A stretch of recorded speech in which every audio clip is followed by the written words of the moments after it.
यहाँ तक कि विद्यार्थी भी, स्टूडेंट भी इससे अछूता नहीं बचा।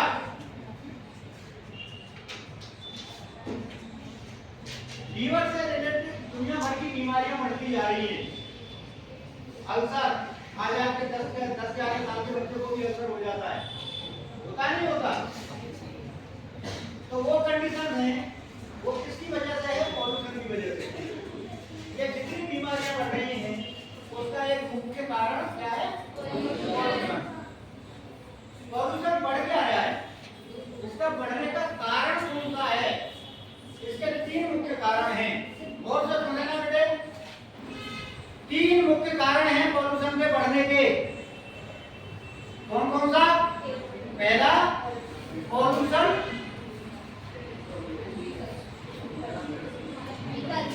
कौन सा कारण है बेटा? पहला कारण है पॉपुलेशन।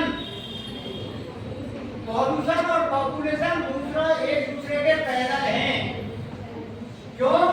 कि जब जनसंख्या वृद्धि होगी यानी कि पॉपुलेशन बढ़ेगी तो उसके लिए आपको इंफ्रास्ट्रक्चर की रिक्वायरमेंट होगी, यानी कि संसाधन जुटाने पड़ेंगे, रोजगार देना पड़ेगा ना, खाने के लिए भी हमें देना पड़ेगा, भोजन देना पड़ेगा, क्या क्या आपके साधन बढ़ेंगे, पहनने के लिए कपड़ा देना पड़ेगा, तो मीलें बढ़ेंगी, कारखाने बढ़ेंगे,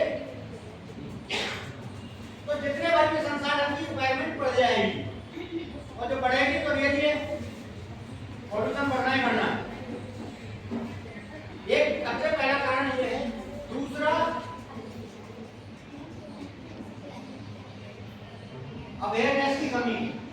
अवेयरनेस नहीं है, जागरूक नहीं है, हमें पता नहीं है कि तो हमारी एक्टिविटी है तो क्रियाकलाप है जिनसे पॉल्यूशन बढ़ रहा है। हमें अवेयरनेस नहीं है, जागरूक नहीं है, पता नहीं है, हमको अनजान है। तीसरा, जानते हैं हम, पता है हमें, लेकिन एक दूसरे से बेहतर देखने की होड़ में ऐसे कदम उठा बैठते हैं तो हमारे लिए, हमारे परिवार के लिए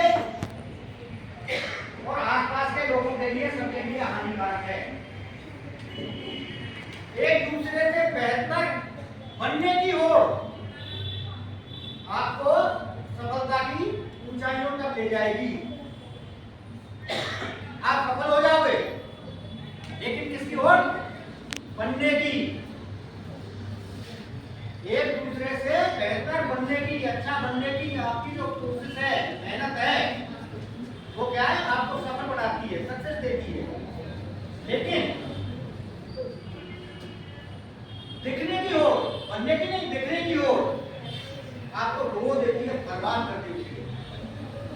तो और कौन सी करनी है? कंपटीशन कौन सा करना है? बनने का, दिखने का नहीं। समझे? ये 3 सोर्स है, इनके अलावा और कोई नहीं है। मतलब 3 कारण हैं जिनकी वजह से पॉल्यूशन बढ़ रहा है, बीमारियां बढ़ रही है। अब सब्जेक्ट पे आते हैं, what is the environment? Environment है क्या? हिंदी या इंग्लिश में कोई डेफिनेशन बताएगा? चलो कोई नहीं। All things biometric and non-biometric surrounding us include us called environment. All things biometric and non-biometric surrounding us include us called environment. हम और हमारे आसपास सजीव या निर्जीव जो कुछ भी वस्तुएं हैं उन सबसे मिलाकर क्या बनता है? पर्यावरण। डेफिनेशन ध्यान रहेगी। ये पहला है कि भाई हम जिस बात जिसके लिए बात करते हैं उसके बारे में जाने, तो उसकी परिभाषा है क्या? पर्यावरण है क्या? अब समझिए आता है पर्यावरण। पर्यावरण हम जो जिस पर ज्यादा काम करने वाले हैं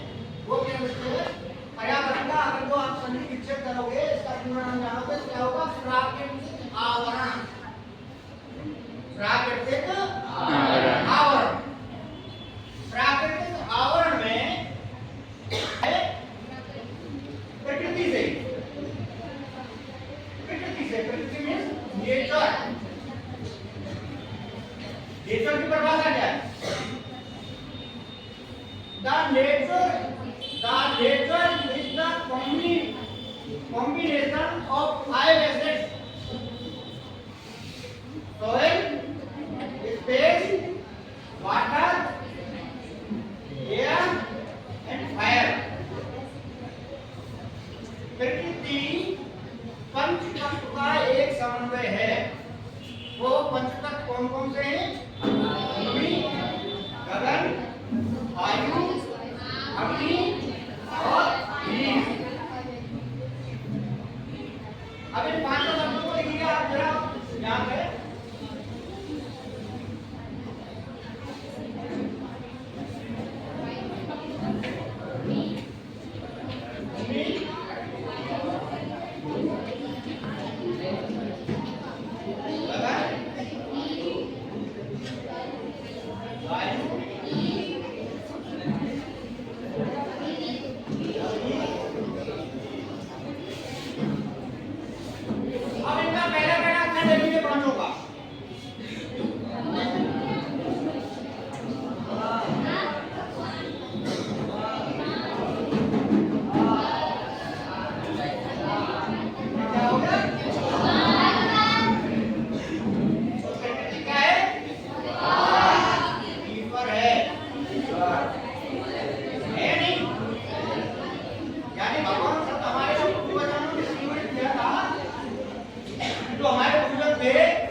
भगवान सबका ये अर्थ है,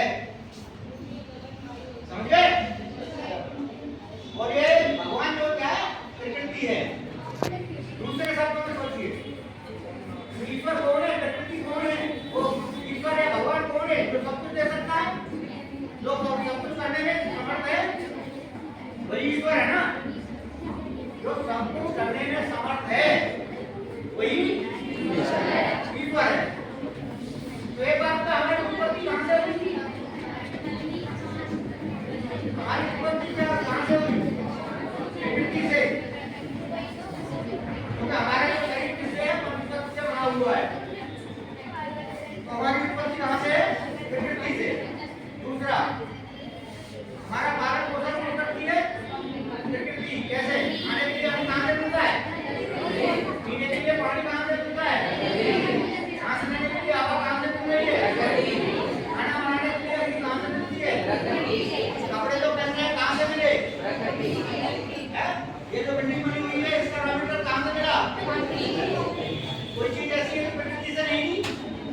आज प्रदूषण नहीं होता बेटा। बैठो समझ आ बेटा। जल प्रदूषण यानी वाटर प्रदूषण।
एक बात बताऊं आपको, इतने लोगों के बीच में जाता हूं मैं, बैचलर क्लासेस में जाता हूं, मास्टर क्लासेस में जाता हूं, डिग्री कॉलेजों में जाता हूं, लेकिन ऐसी बदतमीजी होती है तो आप ढाला हो जाता है। शांति से तो ये समझिए आपके फायदे की चीज है। आप मेरे बच्चे हो, मेरी औलाद हो, इसलिए मैं आपके बीच आया। मैं चाहता हूं आप सुखी रहो। आप एक साक्षात लड़का आपको एक आनंद मिले, समझ रहे हो? आपके ताऊ या बाबा की बोलता हूं मैं, मेरी ज्यादा नहीं बची है, 4 साल रहूंगा, उसके बाद निकल दूंगा। मेरे पे फर्क नहीं पड़ने वाला, लेकिन आप लोगों के सामने ये समस्या आएगी। समझ रहे हैं? सोचिए इसको हमसे समझिए, आपके लिए बहुत फायदेमंद है और आपके लिए ये आपके सब्जेक्ट से भी रिलेटेड है। तो ये 5 तरीके का पॉल्यूशन होता है और 5 ही सोर्स होते हैं पॉल्यूशन के, जहां से पॉल्यूशन क्रिएट होता है। नंबर 1 नेचर यानी प्रकृति। प्रकृति खुद भी पॉल्यूशन कहलाती है, इसलिए अपने आप को बैलेंस करने के लिए। वो पॉल्यूशन कौन से हैं? आंधी आना, बाढ़ का आना, भूकंप आना और ज्वालामुखी का फटना या एसिड रेन होना, यानी हमने जो बारिश होती है वो।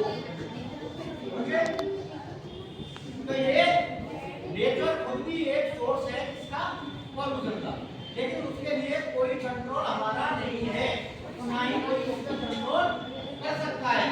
क्यों? अगर तो वो अपने आप को बैलेंस नहीं करेगी तो एक दिन जीवन कम हो जाएगा। दूसरा जो सोर्स है वो है इंडस्ट्री, औद्योगिक इकाइयां, फैक्ट्री, ये होता है दूसरा। इससे 5 तरह का पॉल्यूशन क्रिएट होता है, चाहे वो कंपनी बड़ी है या छोटी है, लेकिन 5 तरह का पॉल्यूशन क्रिएट करती है। अब उसके बाद में तीसरा जो सोर्स है वो है ट्रांसपोर्टेशन, यानी यातायात के साधन। इनसे भी 5 तरह का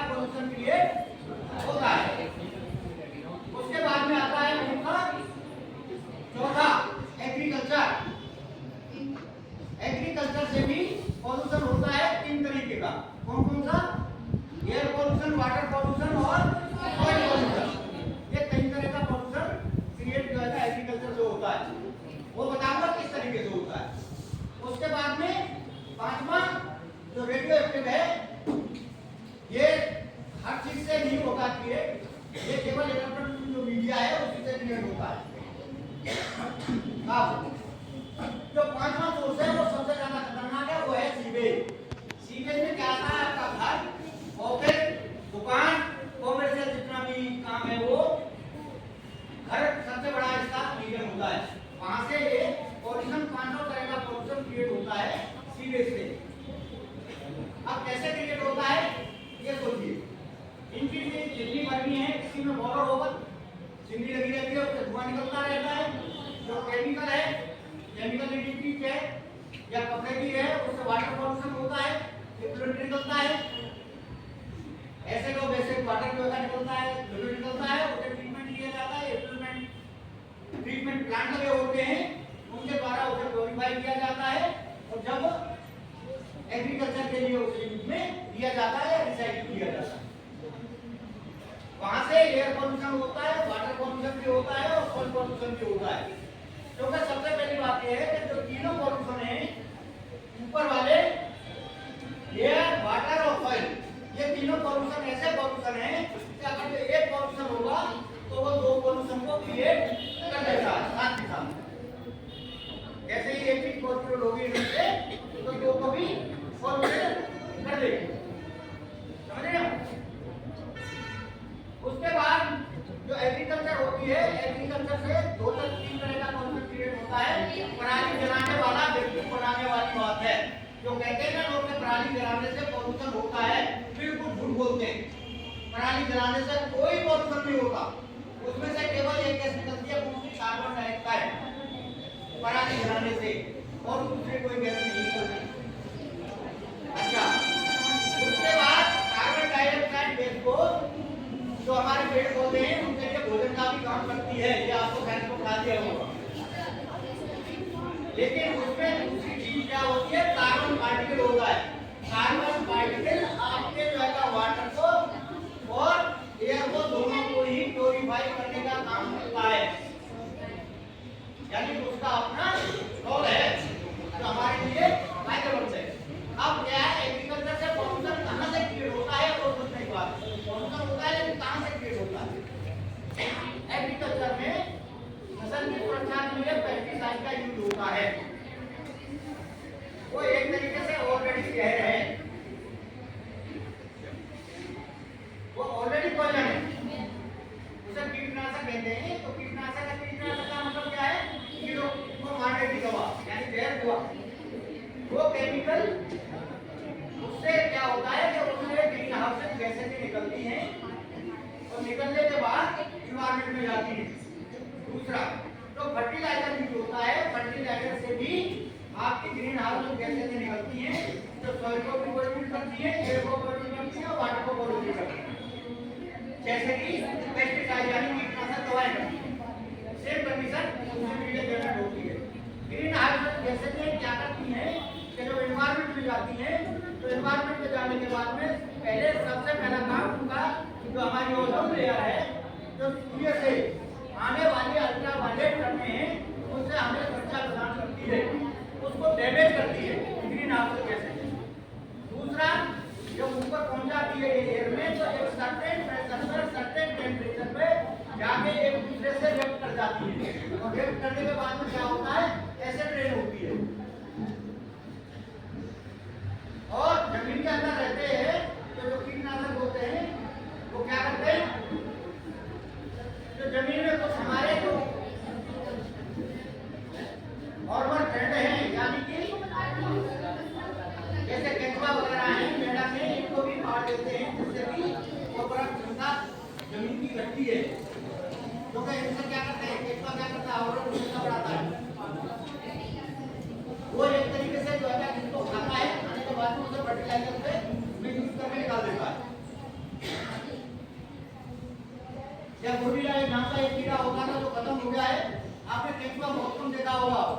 ये पहले केंचुआ इतना होता था कि पहली बार होने के बाद में जब बाहर जाते थे घर से निकल के तो जमीन पर रहने के लिए पैर की जगह नहीं होती, पहले जो है जंगल होने के लिए यहाँ की और होने के लिए कहाँ जाते थे? बाहर जाया करते थे। बाहर जाते थे तो खेत में जो है आप घूम करके आए, 1 घंटे बाद में रोटी का नाम का कीड़ा होता था, वो उसे खा लेता था, खाने के बाद में उसे फर्टिलाइजर भी कर लेता था, खाद में बना देता था। वो कीड़े खत्म हो गए। तो उनके खत्म होने से क्या हुआ? एग्रीकल्चर की जो है जो उर्वरक क्षमता थी वो कम हो गई। ट्रांसपोर्टेशन जो आपके यातायात के साधन है, इनसे भी पांचों पेड़ होते हैं, तो कंप्यूटर होता है, हॉर्न बजते हैं, गाड़ी आवाजें करती है, रोड पर चलती है, धुआं भी छोड़ती है, एयर पॉल्यूशन हो गया, ध्वनि प्रदूषण होगा, उसके अंदर ये आओ इलेक्ट्रॉनिक ये भी काफी आइटम है, उनसे जो क्या होता है, जो रेस निकलती है, उनसे रेडिएशन निकलता है, वो दिक्कत हो गई।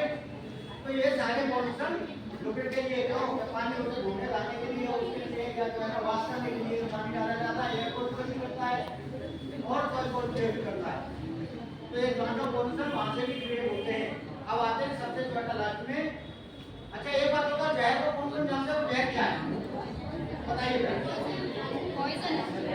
एक आपको बताएगा, आप उड़ा कर जिसको पूरा उसका डेफिनेशन पता हो, जितना पता हो जहर की डेफिनेशन क्या है, कोई हाथ उठा के 100% पता है बस इससे आगे नहीं। सुनो चलो बेटा, जहर क्या है? जहर का करने का मतलब जहर का आगे बढ़े हुई है। जहर का मतलब जो आपको हानि पहुंचा रहा है, आहिस्ता आहिस्ता एक तरफ से दूसरा जिसकी वजह से चाहे एकदम से हो जाए या बाद में हो जाए, वो आपका नुकसान कर रहा है। बहुत ना हो होने के बावजूद भी आपके शरीर को बेकार करके आपसे, तो वो भी पॉइजन जहर ही है। तो जहर की डेफिनेशन है the overdose of all things, overdose of all things called poison. किसी भी चीज की अति जहर होती है। नमक खाते हो ना, और नमक को अगर तो आपके खाया जाए ना 100 ग्राम नमक एक बार खा दो तो मुश्किल से 10 या 15 दिन के अंदर आपकी डेथ हो जाएगी। कहाँ तो वो आपके खाने में एक जगह टेस्ट बता करता था, तो कहाँ आपके लिए जहर का काम किया।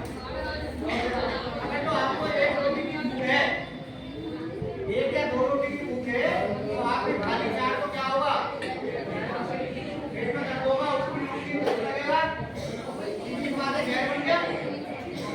दूसरी बात ओवर कॉन्फिडेंस। अब यहाँ पे भी आ जाइए, ये तो खाने पीने की चीजें हुई। ओवर कॉन्फिडेंस अगर तो आपको किसी पे इतना ज्यादा विश्वास है या खुद पे इतना विश्वास है कि मैं ये काम तो जो है आसानी से करूंगा, कुछ नहीं है, और ये भाई मेरा ऐसा है कि मेरे को धोखा नहीं देगा, ओवर कॉन्फिडेंस हो गया। उसके मुकाबले में एक वो उसने सिलेक्ट साफ कर दी, या आप ही ऐसे वक्त का रिवीजन नहीं किया और भूल गए, ये क्या हुआ? Over confidence. ओवर कॉन्फिडेंस क्या होगा? ओवरलोड हो गया, उससे क्या होगा? कहानी खत्म।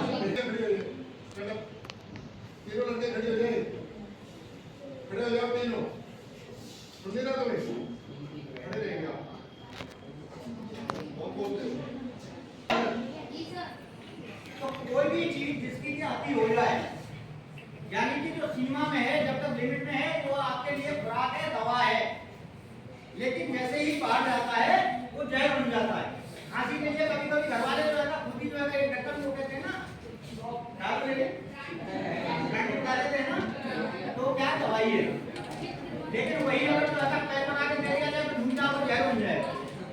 हो जाएगा नहीं हो जाएगा? तो कोई भी जिन्हें आप जहर कहते हो, उनकी भी एक सीमा है जो आपके लिए दवाई का काम करती है वहां तक, उसके बाद में सीमा लाने का क्या है? जहर हो जाता है। उसी तरीके से अब आप आइए, मैं एयर को लेकर चलता हूँ। सबसे पहले जो एयर पॉल्यूशन होता है, एयर के अंदर जितनी बड़ी दुनिया में गैसें हैं, सारी गैस एयर में प्रेजेंट हैं सारी, लेकिन उसकी क्या है? एक सर्टेन रेशो है, और जब उसकी रेशो बिगड़ती है, यानी कि कोई भी गैस आपकी कम ज्यादा होती है, तो उसकी रेशो डिस्टर्ब हो जाती है। तो जब रेशो डिस्टर्ब होगी तो क्या होगा, वो पॉल्यूशन हो जाता है। नाइट्रोजन है, नाइट्रोजन जो है 80% है, 79% है, लेकिन अगर तो इसको बढ़ा दिया जाए तो सांस लेने में दिक्कत आ जाएगी, जहर बन जाएगा। ऑक्सीजन है, सांस लेते हैं मगर ऑक्सीजन में जी नहीं सकते, अगर तो ऑक्सीजन 2-4% हो जाए, बढ़ जाए तो क्या होगा, अगर तो कहीं रात मिल जाए तो कहने का नाम नहीं होगा। तो ऐसे ही जितनी वर्मी कह सकते हैं वो सारी प्रेजेंट है, लेकिन उसकी रेशो बिगड़ने के बाद में वो जहर बन जाती है। ये एयर पॉल्यूशन की सीधी सी डेफिनेशन है। वाटर के अंदर जितने वर्मी मिनरल्स हैं सारे होते हैं, और जितने वर्मी अवयव और हैं दुनिया में प्रेजेंट वो सारे हैं, लेकिन पीपीएम में होते हैं, उनके एक निश्चित अनुपात होता है, निश्चित रेशो होती है, तो भाई इससे ज्यादा नहीं होना चाहिए वरना ये पॉइजन का काम करेगा। सारी चीजें, लेकिन वही जब बढ़ जाती है तो क्या हो जाता है, पॉल्यूशन हो जाता है। जमीन के अंदर नमक भी है और जमीन के अंदर एसिड भी है, लेकिन सारी चीजें हैं, जिप्सम भी है, फास्फोरस भी है, सल्फर भी है, और सारे जो ऊपर से भी डालते हैं, लेकिन अगर जो नमक की तादाद बढ़ जाए, जिप्सम की तादाद बढ़ जाए, जमीन क्या है, दूषित हो जाएगी, यानी कि बेकार हो जाएगी, उर्वरक क्षमता जो है खत्म हो जाएगी, पैदा नहीं होगी। दूसरा, ये बिल्डिंग मटेरियल या प्लास्टिक एल्यूमिनियम फॉयल कुछ ऐसी चीजें हैं, न गलती है न गलती है, ये क्या करती है, एक सरफेस बना देती है जमीन के ऊपर, वो पानी को अंदर नहीं जाने देती। आज की डेट में जो वर्षा जितनी होती है उसके मुकाबले अब से 25 या 30 साल पहले, गुरुजी भी शायद इस बात को ध्यान होगा कि बारिश कई दिनों तक लगातार होती थी, लेकिन बाढ़ें कम होती थी। आज जरा सी बारिश होती है लेकिन बाढ़ें ज्यादा आती है। उसका मैकेनिज्म क्या है कि जमीन के अंदर तो ऊपर की सरफेस पर इसमें प्लास्टिक, एल्यूमिनियम फॉयल, थर्मोकोल और ये कंक्रीट इतना बिछ गया है कि वो जमीन के अंदर पानी नहीं जाने देता। ग्राउंड वाटर लगातार क्या हो रहा है, डाउन होता जा रहा है, डाउन होता जा रहा है। एक बूंद पानी अगर जो जमीन पे गिरती है बरसाती पानी की, तो क्या करता है, उसे 100 साल लगते हैं वाटर लेवल तक जाने में और प्योरीफाई होने में। जहाँ पे जाके पानी पीने योग्य होता है वहां तक जाने में 100 साल लग जाते हैं। तो ये पॉल्यूशन क्रिएट होने के कारण है। कौन सा पॉल्यूशन कहाँ से क्रिएट होता है और कैसे क्रिएट होता है, ये आपकी समझ में आ गया। तो हुए, हाँ, सीवेज की बात आ गई। सीवेज रहेगा, लेकिन सीवेज से पॉल्यूशन क्यों से क्रिएट होता है, सीवेज से पॉल्यूशन क्रिएट होते हैं। सीवेज से कौन सा, आपके घर में किचन में है नहीं, खाना बनता है, वहां से पेपर से निकलते हैं, और के निकलते नहीं निकलते, खाना पकता है तो ग्रीन आलू जैसे जो वहां से निकलने होती है, होती नहीं होती। और वहां पे सब्जी बचती है, जो बची हुई सब्जी है वो भी फेंकी जाती है, हैं?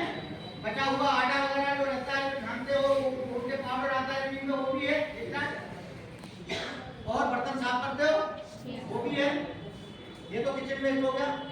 दूसरा, आपके घर का जो पैकिंग मटेरियल जाता है प्लास्टिक के थैले में हम लेके जाते हो सामान, वो भी सॉलिड वेस्ट है, वो भी पॉल्यूशन क्रिएट करता है। आपका बाथरूम है, वहां से होता ही होता है, होता नहीं होता। आपके घर में रेडियो है, टीवी है, फ्रिज है, एसी है, इनसे सबसे पॉल्यूशन क्रिएट होता है।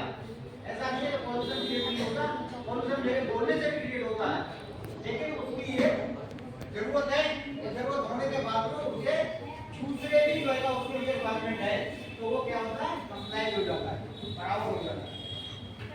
हर एक्टिविटी से पॉल्यूशन क्रिएट होता है और हर एक्टिविटी से कंट्रोल भी होता है, लेकिन कौन सी चीज बढ़ जाती है उसकी वजह से प्रॉब्लम क्रिएट होती है।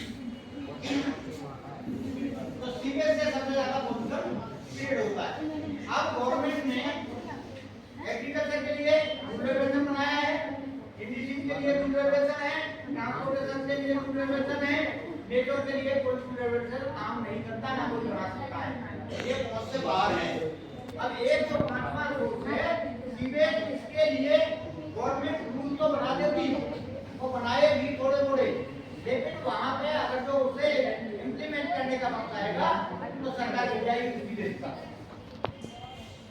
टाइम बंद करने की बात हुई थी ना, लोग झंडा उठान करने थे, आम आदमी का हरण हो गया, आम आदमी को दबाया जा रहा है, गरीब आदमी को दबाया जा रहा है, वो है ना अल्लाह केवल एक मात्र पॉलिसी बंद करने के उससे अल्लाह किया। तो इसके लिए गवर्नमेंट जो रूल बनाए उससे डरती है, और जितने चार्ज लोग ये स्पॉन्सर करते हैं उतना अकेला सीवेज करता है, जिसे हम आसानी से कंट्रोल कर सकते हैं। तो कोई आदमी ऐसा है जो ये कहने में पॉल्यूशन जो है नहीं फैलाता, कोई है सिंगल पर्सन जो हाथ उठा के कहे मैं पॉल्यूशन नहीं करता, मेरे घर का पॉल्यूशन नहीं होता, है कोई? नहीं है। तो who is the responsible for environment pollution?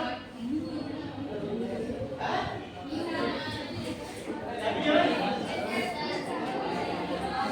तो who is the responsible for environment safety? Everyone?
कोई भी आदमी सर्वाइव करना है सफलता के लिए तो क्या करना है? 3R मॉड्यूल के तहत काम करना है।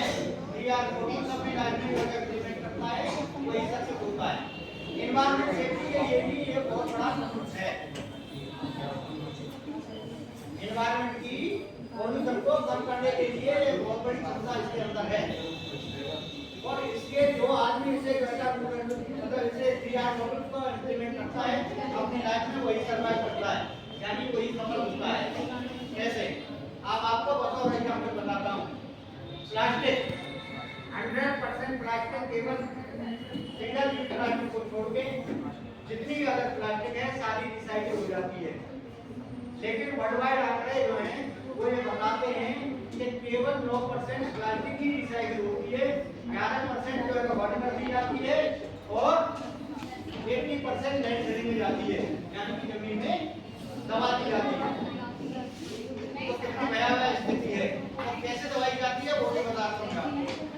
आपके बटन और पेन के जरिए ये दो चीजों को मिला के मैंने कैलकुलेशन किया, ये बटन का वेट किया है, पेन का वेट किया है, उसके बाद में कितने आदमी जो है अपने जीवन में पेन यूज करता है और कितने जो है बटन यूज करता है, उसकी कैलकुलेशन करने के बाद में कैलकुलेटेड पार्टी क्या आती है, जिसके 12 को प्लास्टिक आदमी एक अपनी लाइफ में पूरी में जमीन में फेंक देता है। तो इन चीजों को रिसाइकिल नहीं करता। कोई भेजता है क्या? नहीं भेजता। दिया टूट गया, फेंक दिया, मैंने फेंक दिया। लेकिन ये सारी चीजें क्या है, रिसाइकिल हो सकती है, होती भी है, हो नहीं सकती, होती है। आपको रिसाइकलिंग के लिए भेजना। अब 3R मॉड्यूल को समझाता हूं मैं आपको। 3R मॉड्यूल के लिए ये पेपर आवेदन किताब दे वैसे पढ़ा है पढ़ना नहीं। ये कोई बुक है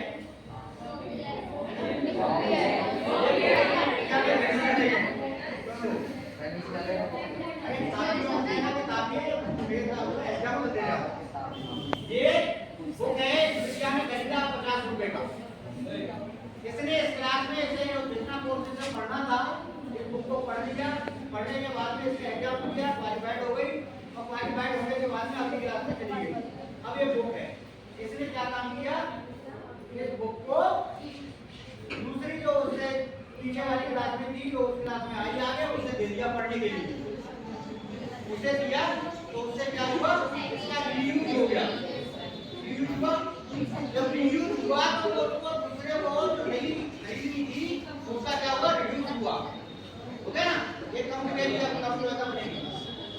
अच्छा, उसके बाद में दूसरे ने क्या काम किया, दूसरे ने काम किया कि जब ये देखा कि भाई मैंने पढ़ लिया और पढ़ने के बाद में अब इस लायक नहीं है कैसे पढ़ा जा सकते, यानी कि दूसरे को दिया जा सकता।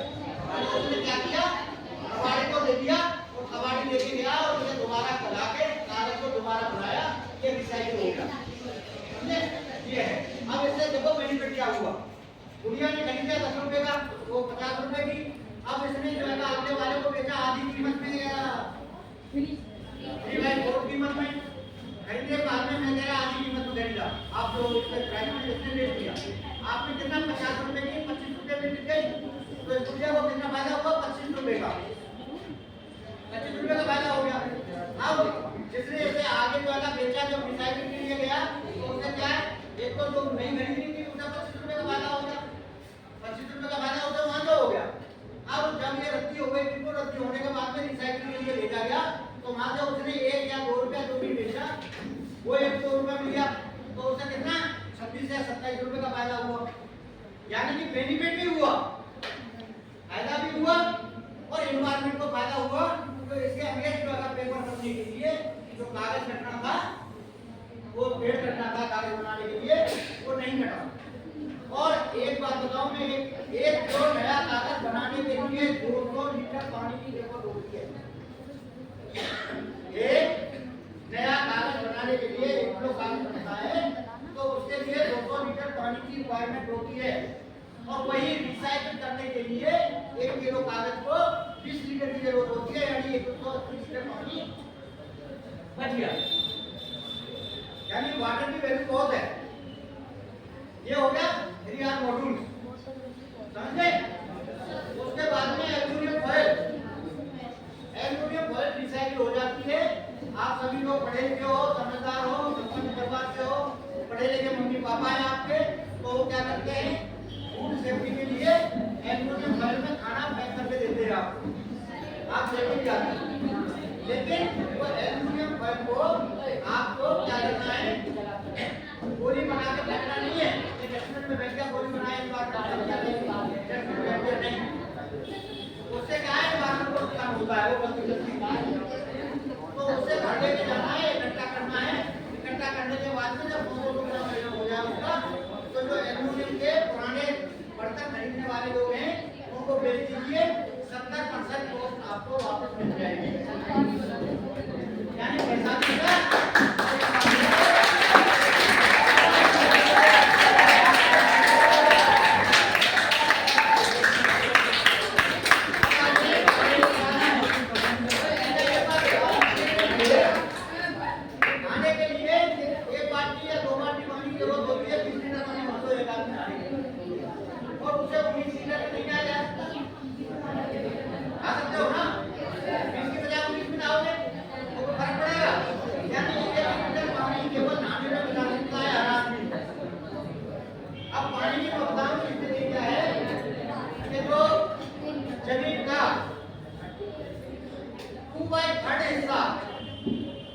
यानी कि धरती का 2/3 हिस्सा भाग से पानी से ढका हुआ है, यानी कि 67% पानी है।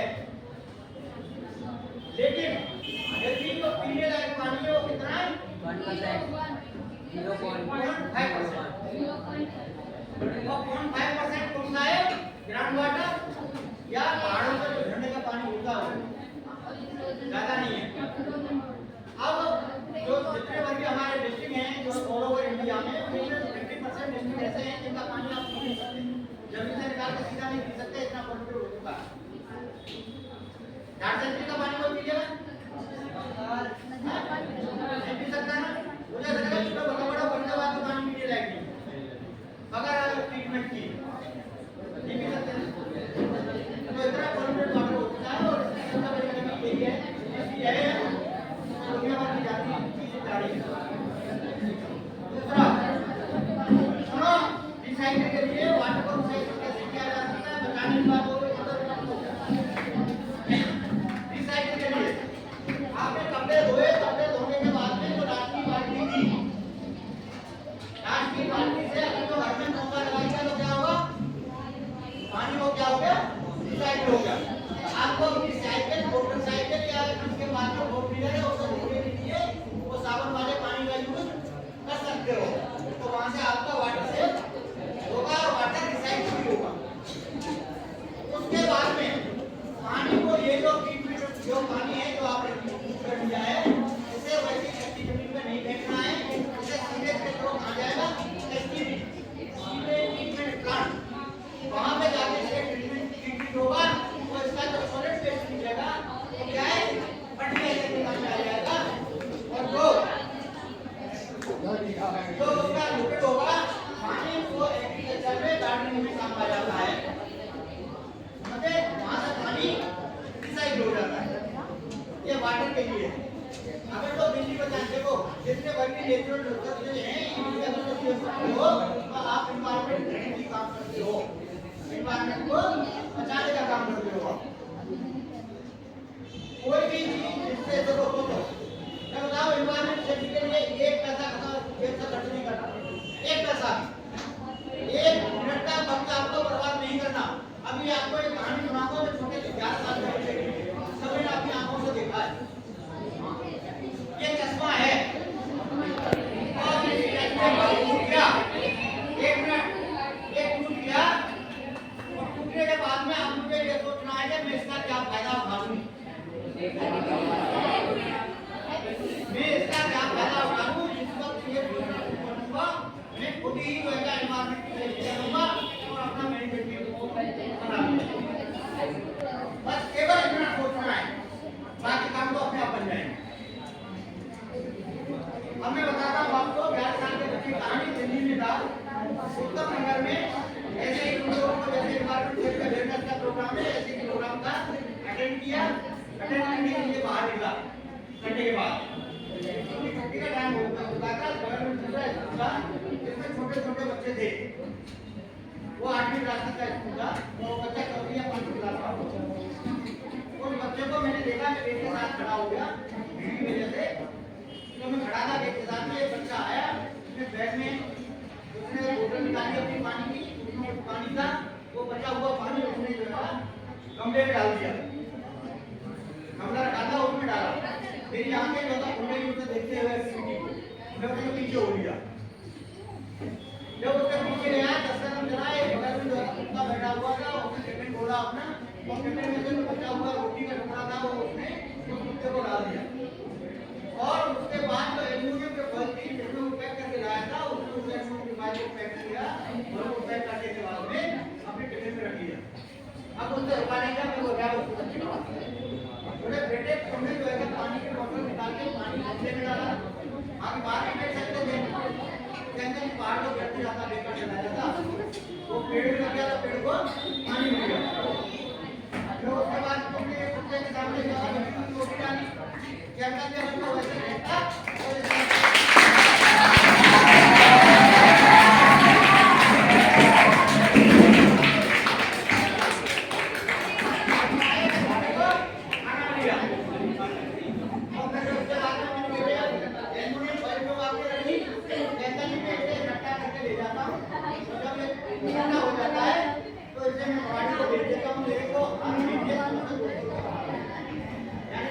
पापा जो थे वो कहते थे सारी ठंडी कर देता था और उनकी जो है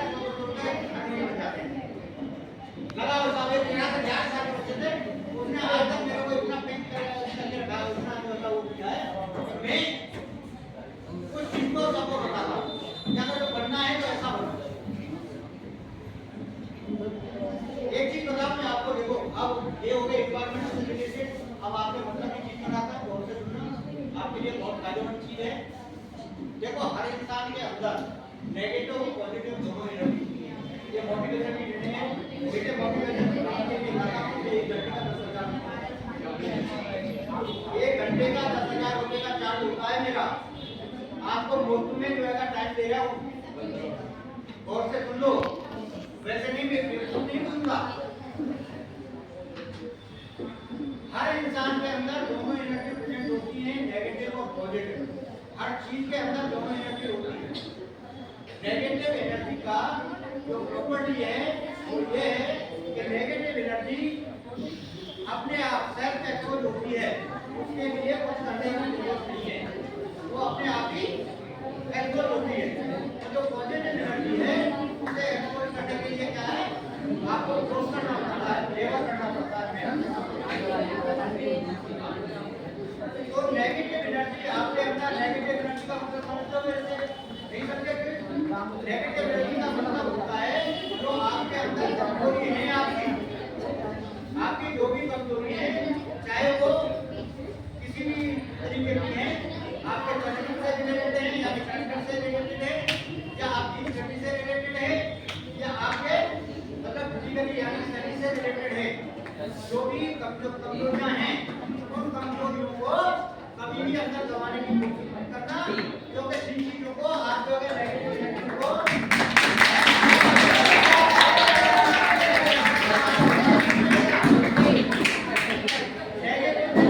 अपने अंदर स्टोर करोगे तो क्या होगा, एक दिन वो स्टोर कर जाएगी और बिल्कुल करने के बाद में आपकी जान नहीं जा सकती है। तो कोई भी इस तरीके की बात है उसे अपने साथी को बताओ, साथी से ये लगता है मेरा पड़ाएगा, टीचर को बताओ, टीचर से ये लगता है वो सरकार ये नहीं बता सकता तो अपने मम्मी पापा को बताओ, लेकिन बाहर लेके आओ। जब तक बाहर नहीं लाओगे उसका समाधान पॉसिबल नहीं होगा। एक बात का आपके पेट में दर्द है, डॉक्टर को नहीं बताओगे तो क्या इलाज करेगा? तो अगर वेजिटेरियन क्या है, बीमारियां, अगर तो इसको बाहर लेके नहीं आओगे तो उसका कोई भी सोल्यूशन नहीं मिलेगा। इन चीजों को बाहर लेके आओ तो उसका सोल्यूशन मिलेगा, जब आप कुछ कर पाओ। दूसरा पॉजिटिव एनर्जी, पॉजिटिव एनर्जी को कभी अपने अंदर दबा के मत रखना कि मैं इस चीज को करूंगा बताऊंगा तो लोग मेरे साथ देंगे, मजा उड़ाएंगे या दूसरा फायदा उठाएगा, बिल्कुल नहीं। वो क्या है, जब अंदर दबा के रखोगे पेशेंट को तो एक नेगेटिव एनर्जी कन्वर्ट हो जाएगा और वो आपके लिए हानिकारक होगा। जो आपके अंदर खासियत है उसे बाहर लेके आओ, लोगों को दिखाओ, जब दिखाओगे तो आपको सक्सेस मिलेगी।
तुम्हारे कदम मंजिल पे हमेशा ध्यान रहे, डगमगाए कभी तुम्हारे कदम, खुद पे इतना अभिमान रहे, हर मंजिल आसान है फिर बस अपनी सोच बदल डालो।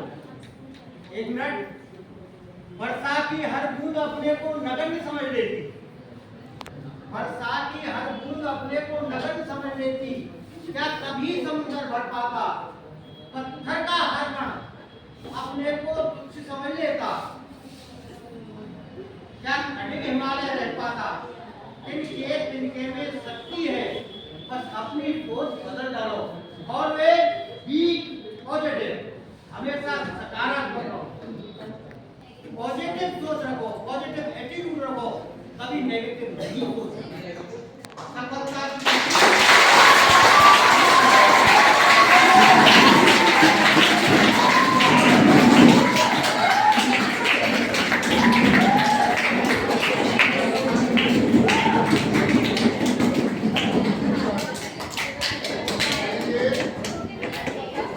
तालियां बजाई जाती है, 3 तालियां बजाई जाती है।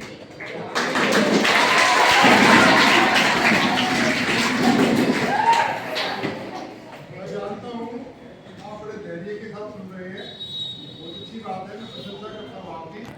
फिर भी जो आप प्रक्रिया कर रहे हैं वो अच्छी बात है। हमारे आदरणीय श्रीमान जी ने बहुत ही महत्वपूर्ण बातें पर्यावरण से संबंधित पर्यावरण से संबंधित और जीवन निर्माण से संबंधित बातें हमें बताई है। आदरणीय महोदय का विद्यालय परिवार की तरफ से और आप लोगों की तरफ से बहुत बहुत धन्यवाद करता हूँ। जब भी आपका अवसर लगे